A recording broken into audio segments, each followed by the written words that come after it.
طيب إن شاء الله.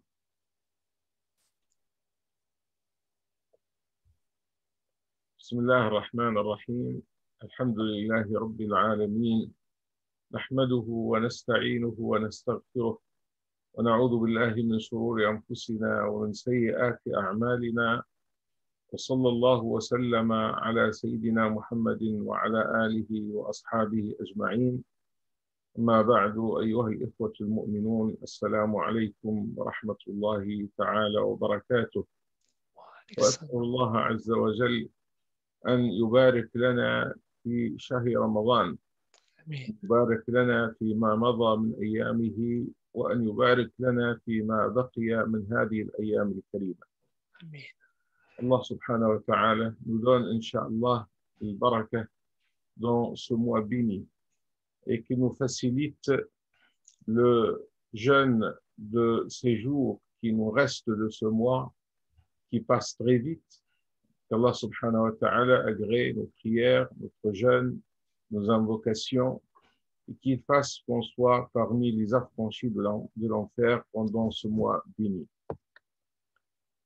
Notre sujet d'aujourd'hui est sur le comportement que le musulman doit avoir vis-à-vis de sa famille, vis-à-vis de son épouse pour l'homme, la femme vis-à-vis de son époux, et les relations bien sûr au sein de la famille, que ce soit la famille dans le cercle restreint, c'est-à-dire les deux parents et les enfants, ou la grande famille, parce que la famille, elle est élargie bien sûr pour toucher le cercle des proches.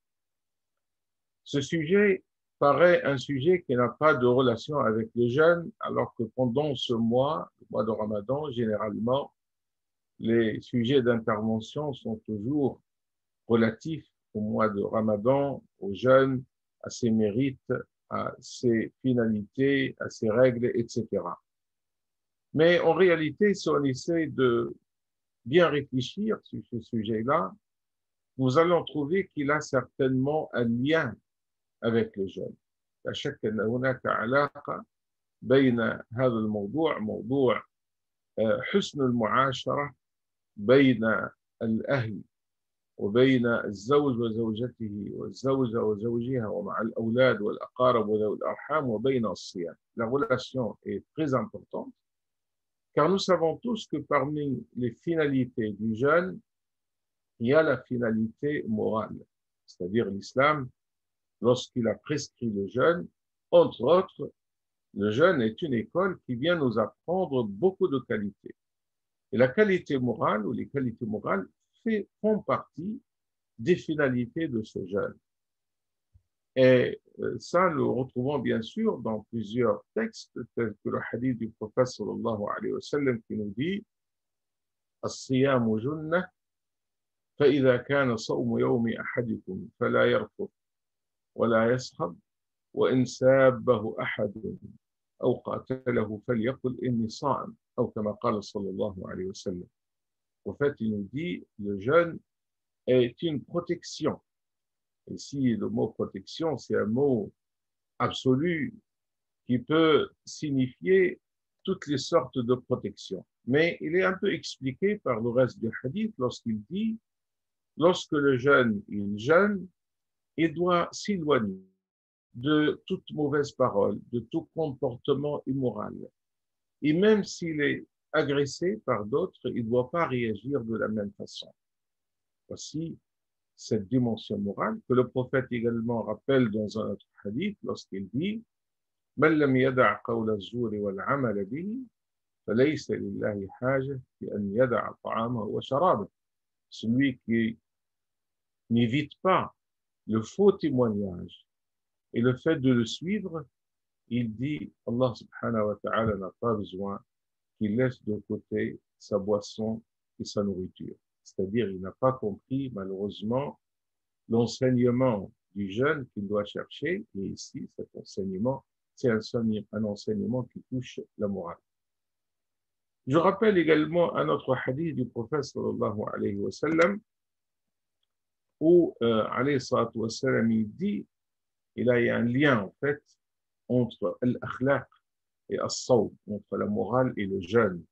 Le hadith, il est dans Sunan Abi Daoud, والرسول صلى الله عليه وسلم فيما روته عائشة أم المؤمنين رضي الله تعالى عنها قالت سمعت رسول الله صلى الله عليه وسلم يقول إن المؤمن ليدرك بحسن خلقه درجة الصائم القائم إن المؤمن ليدرك بخلقه درجة الصائم القائم.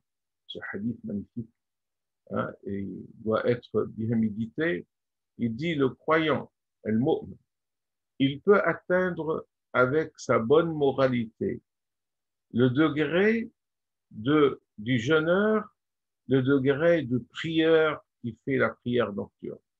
C'est-à-dire, il va atteindre ce degré de hasanat, de bienfaisance, avec sa bonne morale, comme le degré qu'il atteint un jeûneur ou un prieur. Alors, il y a un rapport très important entre la dimension cultuelle dans la pratique musulmane et la dimension morale. Malheureusement, chez certains musulmans, ils ont fait une séparation, si vous voulez, entre ces deux dimensions, alors que ces deux dimensions sont fortement liées. La dimension cultuelle, c'est-à-dire tous les actes cultuels que nous accomplissons pour chercher l'agrément d'Allah Azza wa Jal, pour chercher la récompense auprès d'Allah subhanahu wa ta'ala, vont en parallèle avec la dimension comportementale et la dimension morale. Et d'ailleurs, le prophète sallallahu alayhi wa sallam, il a tellement insisté, comme vous le savez, sur cette dimension morale qu'il a dit dans le hadith très connu, « Innama bu'ithtu li'utammima makarim al-akhlaq » Dieu m'a envoyé que pour parfaire la bonne moralité. Il a désigné la bonne moralité comme étant une grande finalité de sa prophétie et de son message. Allah subhanahu wa ta'ala également, lorsque il a parlé des mérites du prophète, notre prophète sallallahu alayhi wa sallam, qui est notre exemple, notre modèle, il a dit de lui, « Wa innaka la'ala khuluqun azim » Tu es parfaitement sur une haute moralité, une grande moralité. Alors ce prophète que nous prenons comme qudwa, comme un exemple, un modèle à suivre, c'est Allah subhanahu wa ta'ala qui nous a recommandé de le prendre comme un modèle dans le verset où il nous dit لَقَدْ كَانَ لَكُمْ فِي رَسُولِ اللَّهِ أُسْوَةٌ حَسَنَةٌ Vous avez dans la personnalité du prophète sallallahu alayhi wa sallam un exemple, un bon exemple à suivre, un bon modèle à suivre.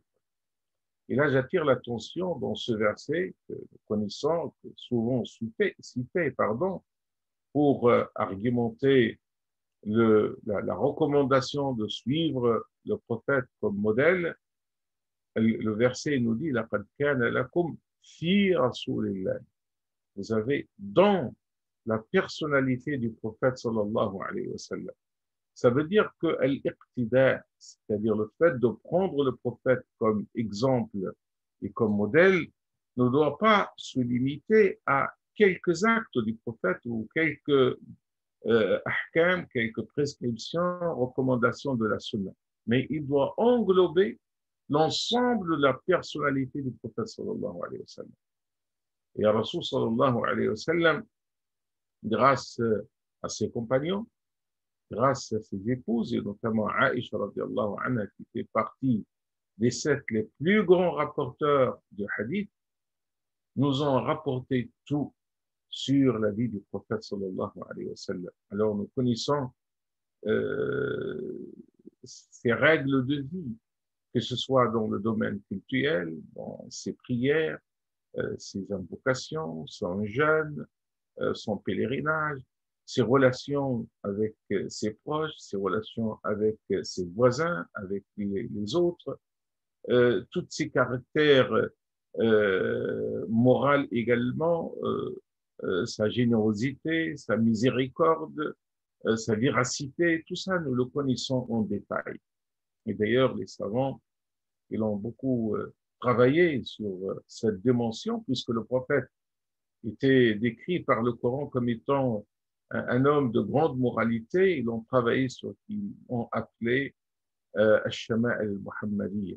Il y a des livres qui sont consacrés à nous rappeler, nous parler de Shama'il, Shama'il qui sont les qualités morales de notre prophète sallallahu alayhi wa sallam.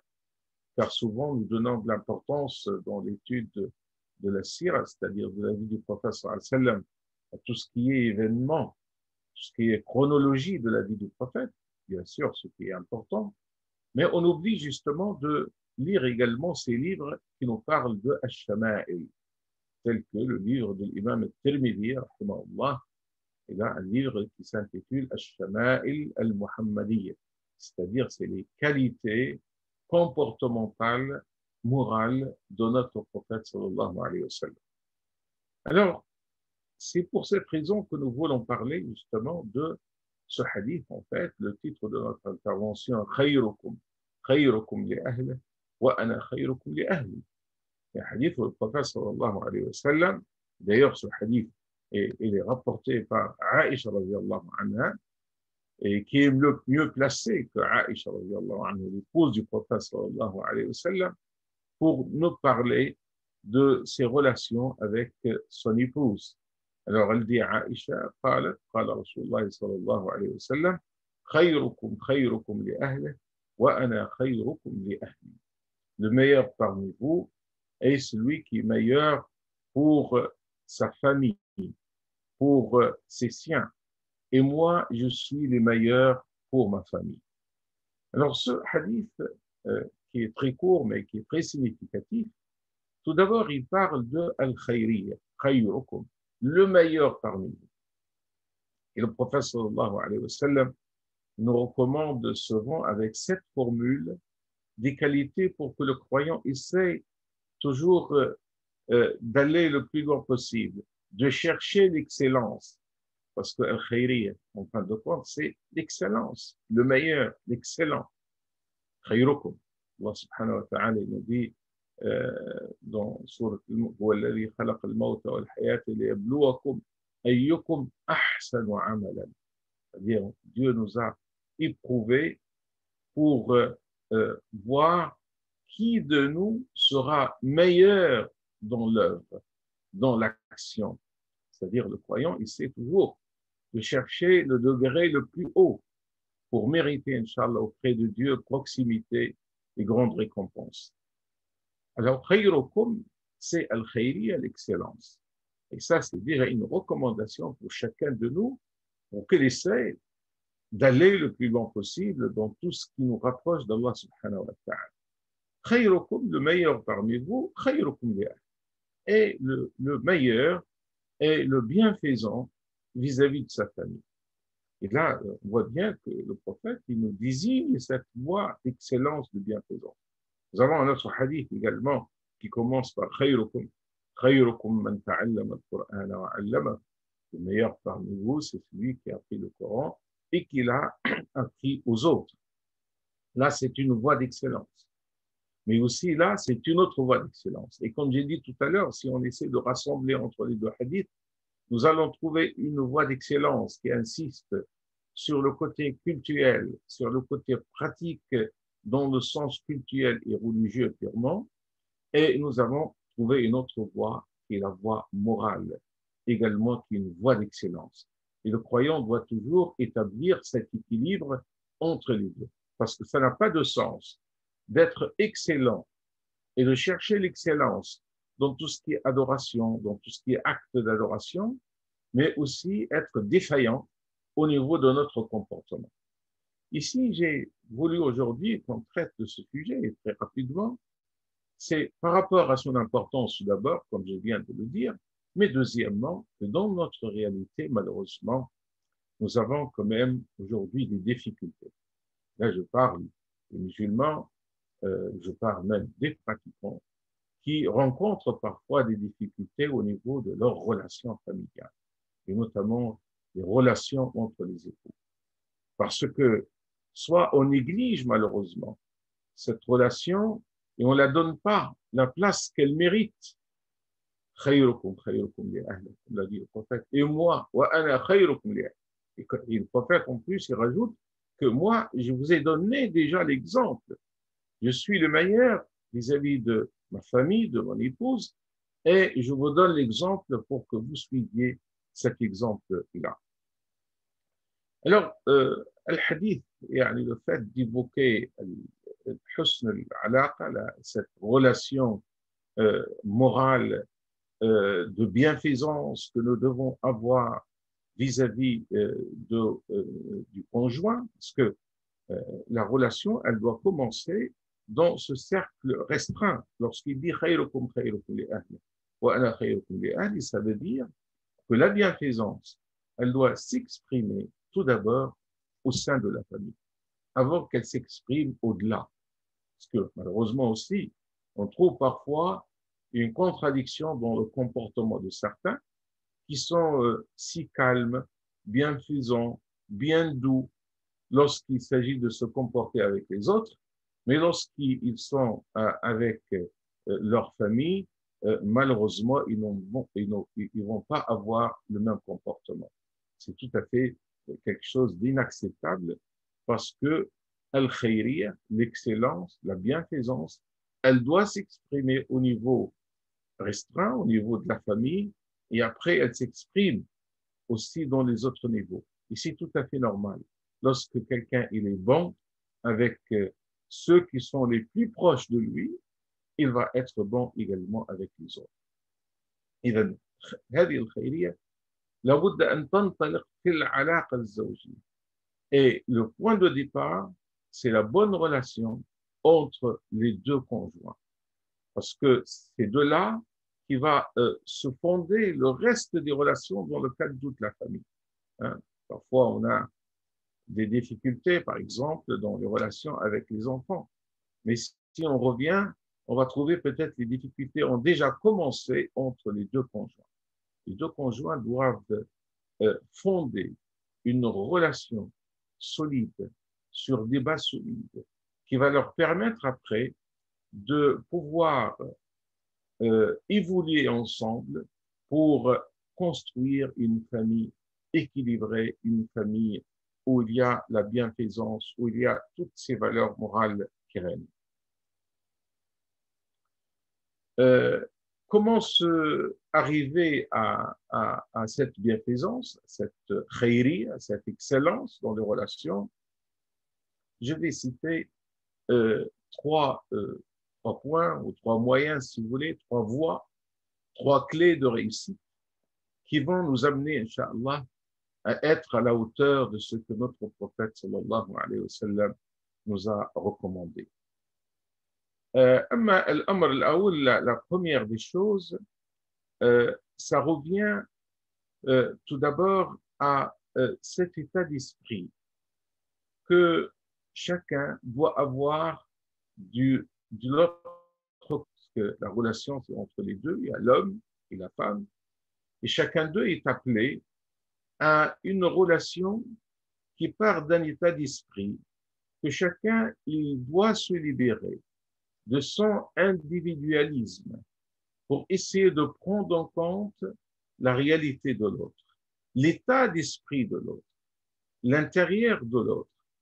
Et ça, c'est très important. C'est-à-dire être dans ce couple, comme Allah subhanahu wa ta'ala, il a décrit la relation entre les deux conjoints, il a dit « Hunna libasul lakum wa antum libasul lahun ». Il a comparé ça avec les vêtements. Vous êtes pour elle des vêtements, elle, pour vous, c'est comme des vêtements. Pour parler de cette proximité, mais aussi pour parler de ce vêtement qui couvre, hein, parce que le vêtement, il a la fonction de couvrir le corps et aussi de prendre en compte le corpus de ce corps. Hein, c'est dans le sens où on cherche toujours de trouver ce fond commun qui doit nous réunir. Et on ne peut pas le trouver si quelqu'un il vit isolé, sentimentalement, psychologiquement de l'autre. Là, nous allons revenir, bien sûr, à notre modèle, le prophète sallallahu alayhi wa sallam, et encore une fois, un hadith qui est rapporté par Aïcha radiallahu anha, un hadith sahih, dans Al-Bukhari et Muslim. Elle dit à Aïcha, ce hadith magnifique, elle dit que un jour, le prophète sallallahu alayhi wa sallam est venu lui dire Inni la'a'lamu, il parle à Aïcha, il lui dit Inni la'a'lamu, إذا كنت عني راضية وإذا كنت عني علي غضبا. Le prophète sallallahu alayhi wa sallam dit à Aïcha, écoute, je sais bien quand tu es satisfaite de moi et quand tu es insatisfaite de moi, quand tu es un peu fâché contre moi. قالت عائشة فقلت من أين تعرف ذلك. Aïcha a dit au prophète sallallahu alayhi wa sallam, mais prophète, comment tu le sais? C'est-à-dire, il s'agit bien sûr d'un état d'esprit intérieur et Aïcha, bien sûr, elle fait toujours son effort pour vraiment se comporter de la meilleure des façons, mais Aïcha reste une femme, un être humain, comme tous les êtres humains, hommes ou femmes d'ailleurs, ils ne sont pas toujours au top de leur comportement. On peut toujours connaître des moments de difficulté. Alors, قالت عائشة من أين تعرف ذلك؟ Comment, prophète, tu connais ça?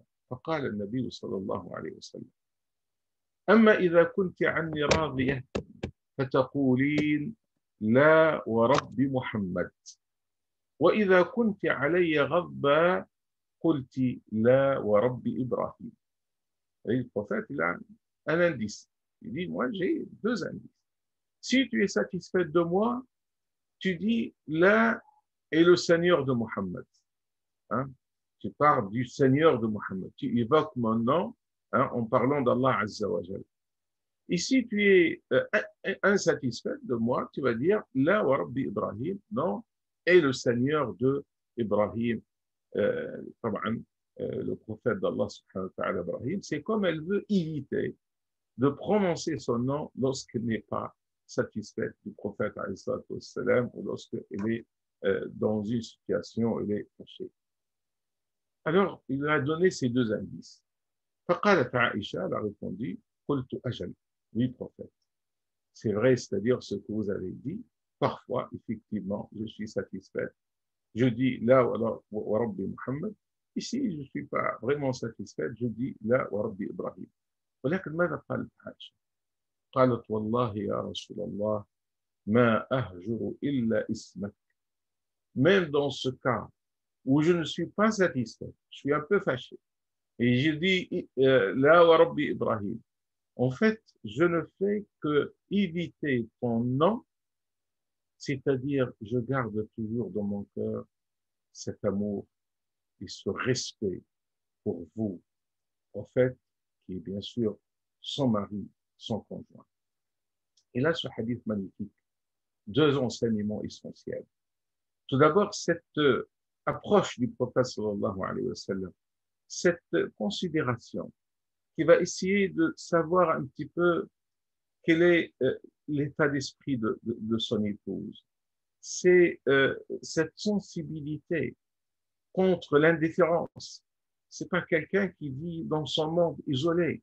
Non, il y a toujours cette proximité dans la relation qui fait que tu dois sentir parfois qu'est-ce que l'autre vit.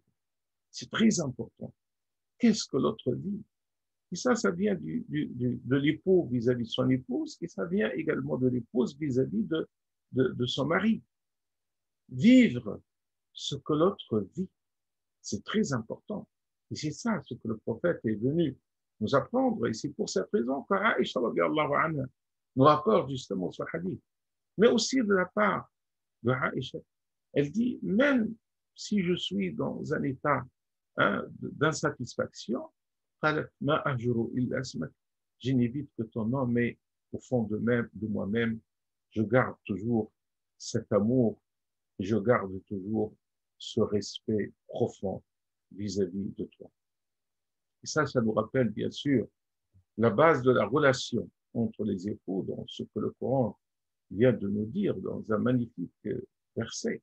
Wallah subhanahu wa ta'ala nous dit ومن آياته أن خلق لكم من أنفسكم أزواجا لتسكنوا إليها وجعل بينكم مودة ورحمة إن في ذلك لآيات لقوم يتفكرون. Et parmi ces signes, il a créé pour vous, de vous, votre conjoint, et il a établi entre vous mawadda wa rahma, affection, c'est-à-dire amour, wa rahma, la miséricorde. Inna fi dhalika l'ayati liqawmin yatafakkarun. Là, il y a des signes pour des gens qui réfléchissent et qui méditent. Vous voyez bien, dans ce verset, Allah subhanahu wa ta'ala nous parle que entre les deux conjoints, il y a cette sakina.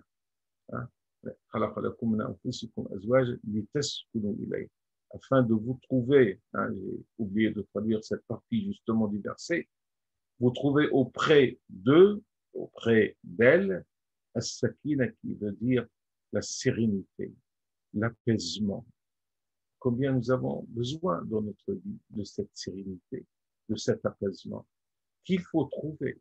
Et d'ailleurs, c'est le signe que la relation entre les deux époux, lorsqu'il y a de la sérénité dans leur relation, il y a l'apaisement, ça veut dire que la relation est idéale. Et pour acquérir, pour gagner cette sérénité, les deux conditions que le verset vient de nous citer, al-mawadda wa rahma, c'est-à-dire l'amour, l'affection, qui est à la base d'ailleurs de la relation, qui doit être toujours entretenue. Parce que l'amour, c'est le point de départ dans la relation, mais il doit être toujours entretenu. Parce qu'il peut s'affaiblir avec les jours, avec beaucoup de moyens, avec le bon comportement, avec la belle parole, avec l'ibtissama, avec al-hadiya, avec le cadeau. Le professeur sallam dit tahadu tahabbu. Offrez-vous des cadeaux, vous allez renforcer l'amour entre vous. Tahadu tahabbu. Alors, le mawadda, l'amour, il doit être toujours renforcé, entretenu dans la relation. Wa rahma, la miséricorde, veut dire que en cas de faiblesse, en cas de, nous devons nous rappeler de la qualité de ar-rahma. Et chacun de nous doit être miséricordieux, doit être quelqu'un qui comprend la faiblesse de l'autre. Et c'est dans ce sens-là aussi que nous trouvons également un hadith magnifique, hadith sahih, où le prophète sallallahu alayhi wa sallam dit لا يفرق مؤمن مؤمنة إن سخط منها خلقا رضي منها آخر. صلى الله عليه وسلم صاحب الأخلاق الفاضلة الذي يعلمنا معالي الأخلاق. Le prophète sallallahu alayhi wa sallam est là pour nous apprendre les qualités d'excellence. Il dit لا يفرق مؤمن مؤمنة. Jamais un croyant ne peut haïr, détester une croyante. Eh bien, ici, il parle de l'homme et de la femme, mais il les qualifie par la foi. Jamais un croyant ne peut détester, haïr une croyante. Pour nous rappeler que la base de la foi doit être là pour créer en nous, entre nous, l'amour. Attention, même si jamais une fois, il ne va pas aimer un trait de comportement chez son épouse, qu'il se rappelle qu'elle a d'autres traits de comportement positifs. Il ne doit pas tenir seulement sur ce comportement qui lui paraît négatif, mais à côté, il y a tellement de choses, de belles choses qu'ils ont vécues ensemble depuis la vie de son épouse qu'il doit se rappeler à ce moment-là. Et c'est ça, ar-rahma. Ar-rahma, c'est le fait d'être dans la miséricorde, d'être dans le pardon vis-à-vis de l'autre. Alors, voici la première des choses, c'est cette relation de proximité où chacun, il doit vivre ce que vit l'autre. Il doit, je dirais, accéder à l'intérieur de l'autre. C'est pas dans le sens qu'il va l'étouffer, non, dans le sens où il va partager avec lui ses sentiments, dans un sens positif. Et ça doit être bien sûr des deux côtés.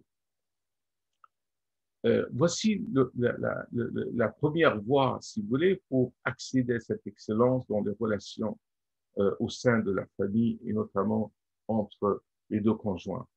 Deuxième voie, nous allons également la tirer d'un autre hadith de Aïcha, radiallahu anha. Encore une fois, c'est Aïcha, parce qu'elle parle, bien sûr, de la relation des prophètes avec son épouse. Sou'ilat Aïcha, c'est-à-dire les compagnons, ils sont venus un jour demander à Aïcha ما كان النبي صلى الله عليه وسلم يصنع في بيته. Comment le prophète faisait, se comporter lorsqu'il est chez lui. Bien sûr, la vie du prophète chez lui, c'est une vie intime. Les croyants, les sahaba, les compagnons ne sont pas avec lui. Et ils viennent demander à qui? À Aïcha, c'est son épouse, c'est elle qui connaît tout de son comportement dans sa famille. Et ça nous montre également que les compagnons, ils ont bien compris, ce que j'ai dit au départ, que Al-Qudwa, c'est-à-dire l'exemple, le modèle à suivre, c'est un modèle qui englobe toute la vie du prophète. C'est pas seulement Sallu kama ra'aytumuni usalli, faites la prière comme vous voyez la faire, mais ils ont aussi compris que également comment il se comporte avec sa famille, ça fait partie de cette Qudwa.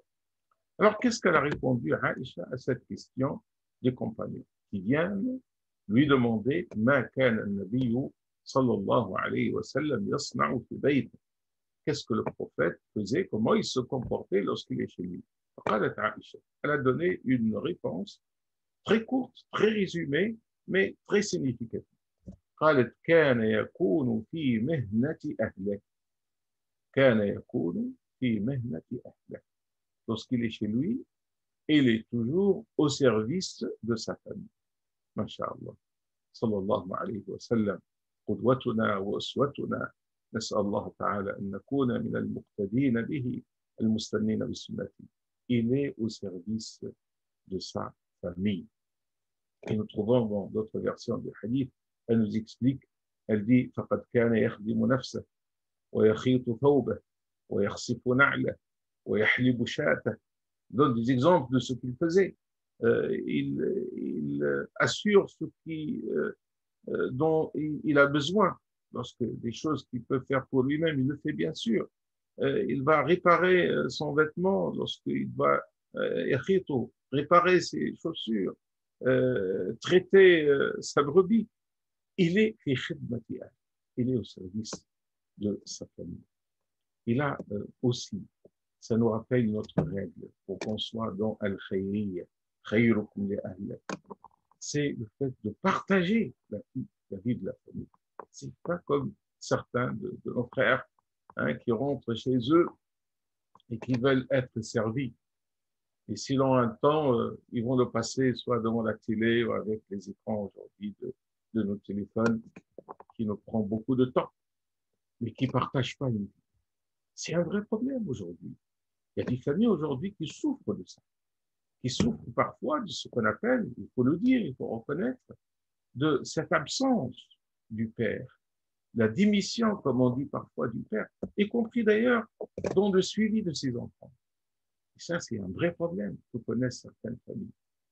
Et parfois, l'épouse qui a des lourdes responsabilités, tout ce qui revient à son travail chez elle, s'occuper des enfants, et parfois elle travaille à l'extérieur, et ne trouve pas justement de l'aide, de l'entraide de son épouse. Non, c'est pas ça ce que le prophète sallallahu alayhi wa sallam faisait, ce n'est pas ça ce que le prophète nous a recommandé. Aïcha l'a bien dit,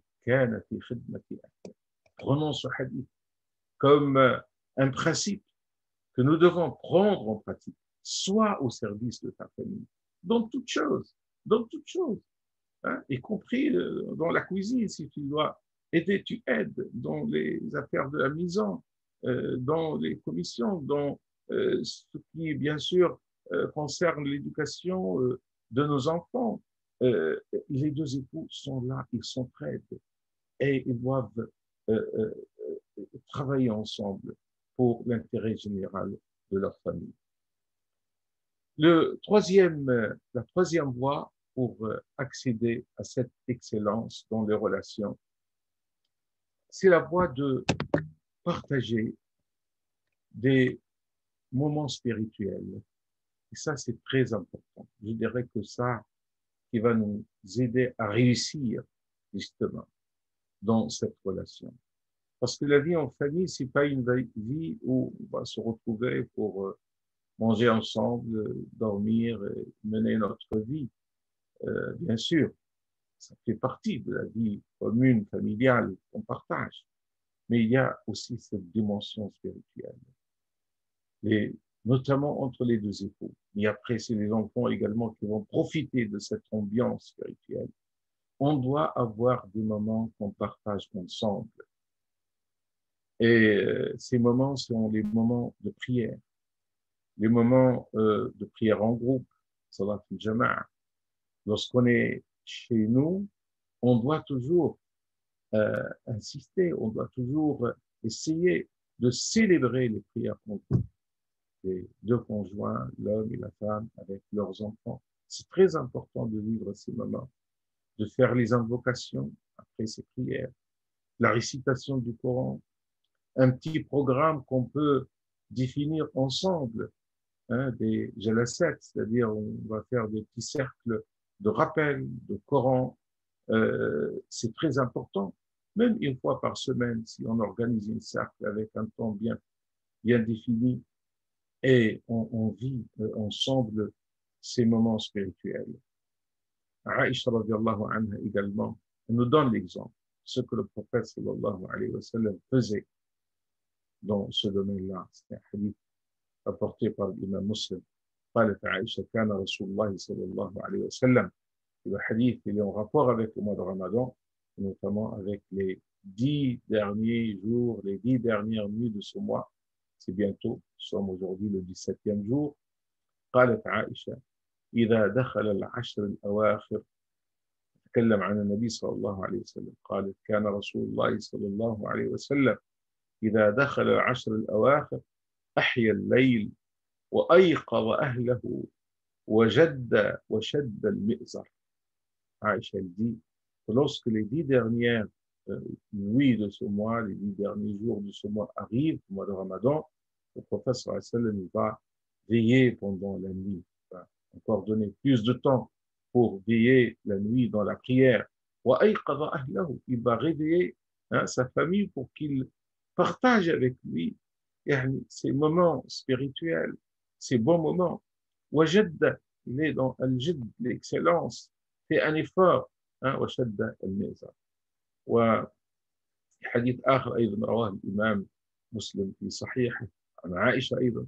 اليوم يعني aujourd'hui on cite que les hadiths de Aïcha radiallahu anha parce que c'est elle qui nous parle justement par excellence de cette relation de bienfaisance avec le prophète alayhi salatu wassalam, sa bienfaisance vis-à-vis d'elle.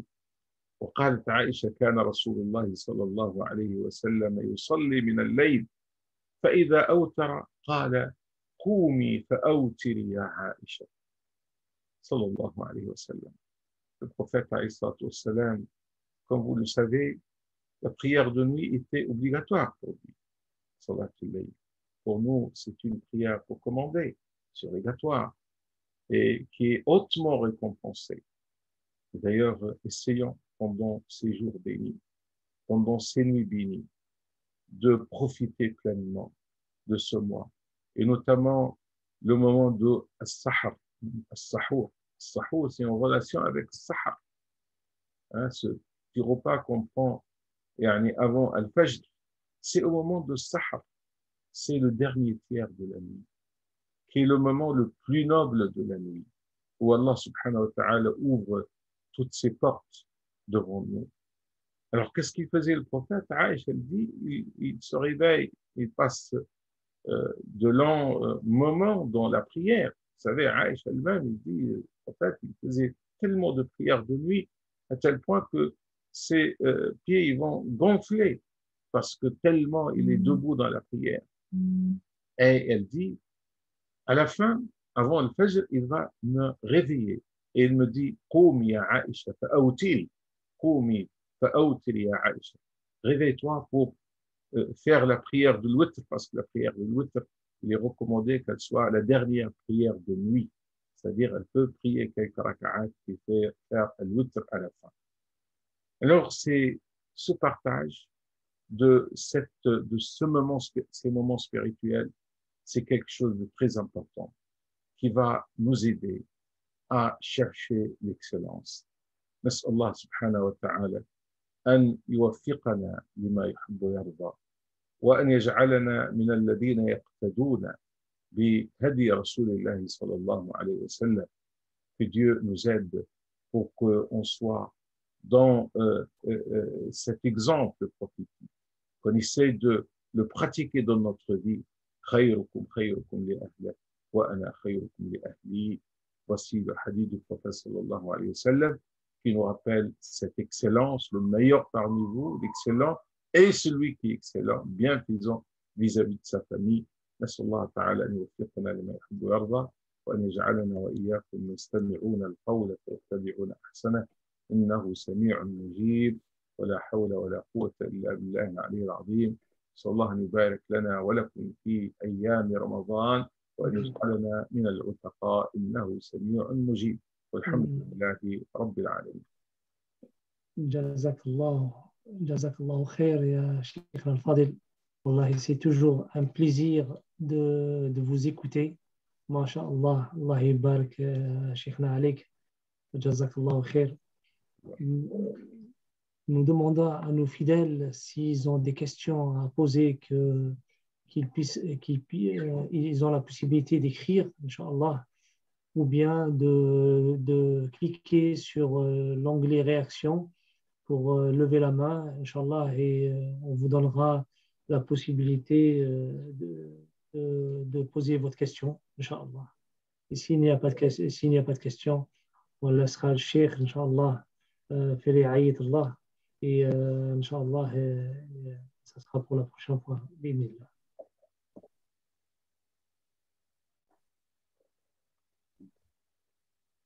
Oui. De toute façon, l'enregistrement, il va rester sur Facebook, c'est ça? C'est ça. Il va rester sur, Inch'Allah, sur Facebook. Il va rester aussi sur YouTube, Inch'Allah. أسأل الله تعالى أن يتقبل منا ومنكم إن شاء الله. آمين يا رب. وأن يرحمنا في هذا الشهر الكريم ويجعلنا من العتقاء. آمين إن شاء الله. Moi, je demande tout simplement aux fidèles, Inch'Allah, de venir en aide à notre école, qui est une école qui est maintenant renommée en Europe, qui est l'Institut européen des sciences humaines. Inch'Allah, voilà, votre école elle a besoin de vous. Votre école elle a besoin vraiment de dons.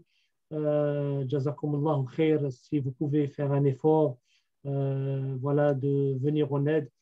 Subhanallah, si vous pouvez venir en aide à cette école, vous allez contribuer vraiment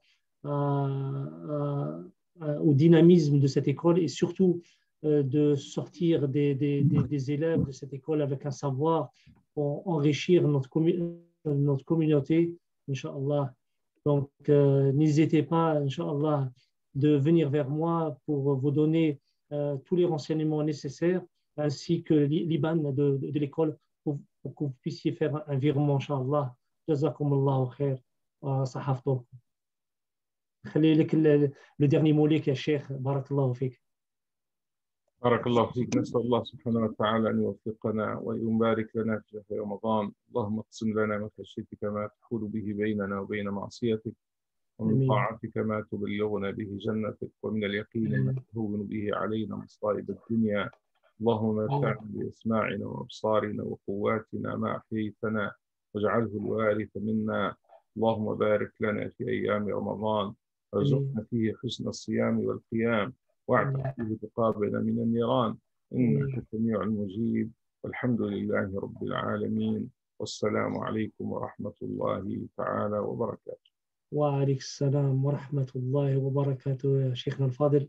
Et au plaisir de vous revoir, Inch'Allah. إن شاء الله. Salam alaikum. عليكم السلام.